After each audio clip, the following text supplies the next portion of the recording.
We ended up doing a long truck trip down to Hakaba, which is about halfway in between Mogadishu and Baidoa.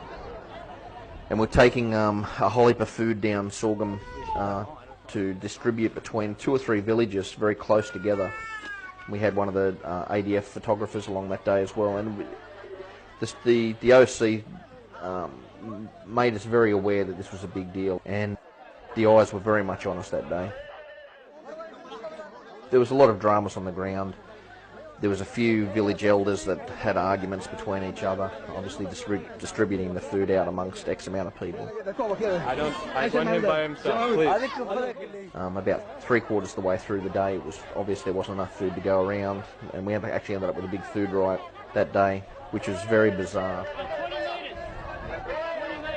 You're taught to hold your ground, stand your ground, and to organise and hold people back and make it as very civilised as possible. But there's a point where you have to just stand back and let things happen. You can't.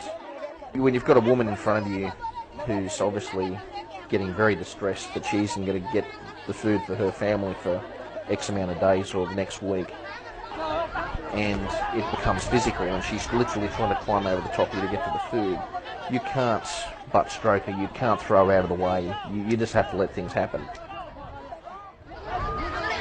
And the good thing is, I think, again, it was another learning experience for us.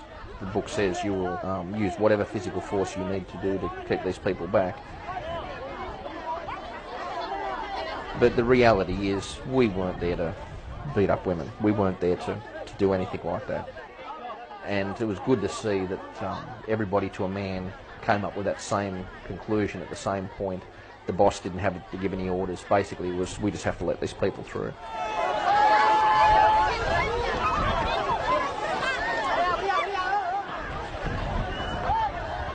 On a food drop involving that many people, we had a platoon. Maybe we should have had a company. But we were never going to be able to deploy a company for a food drop. You know, having 100 guys there, one food drop on one particular day was not, logistically we just couldn't do it. We had too many tasks, too many jobs to do. In the end, I think everybody can hold their head high and say that on that particular day, the right decision was made. Hey, finish that! No locals were hurt, none of our guys were hurt. It was just a matter of, well, at that particular point, they want the food that badly, they can have the food.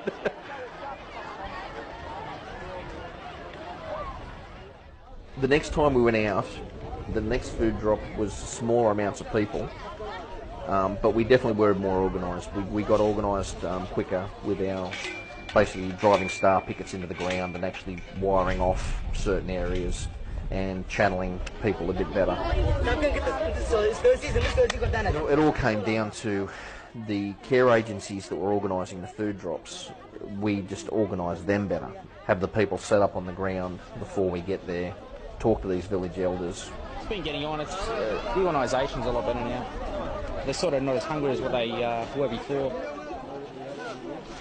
I mean, it's good to help people like this. The joke me and a few of the guys have is we were winning when we left. It's not always easy to articulate, but the first food drops we were doing were disasters. We had starving people that were desperate for food. The last few food drops we were doing before we left, they were patient. They would sit down, they would sing. It was almost a happy atmosphere.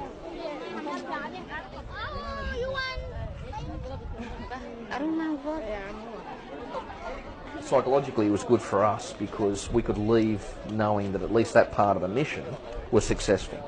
We got the food out there, we got it distributed well, and you could literally stand back and just let it work itself.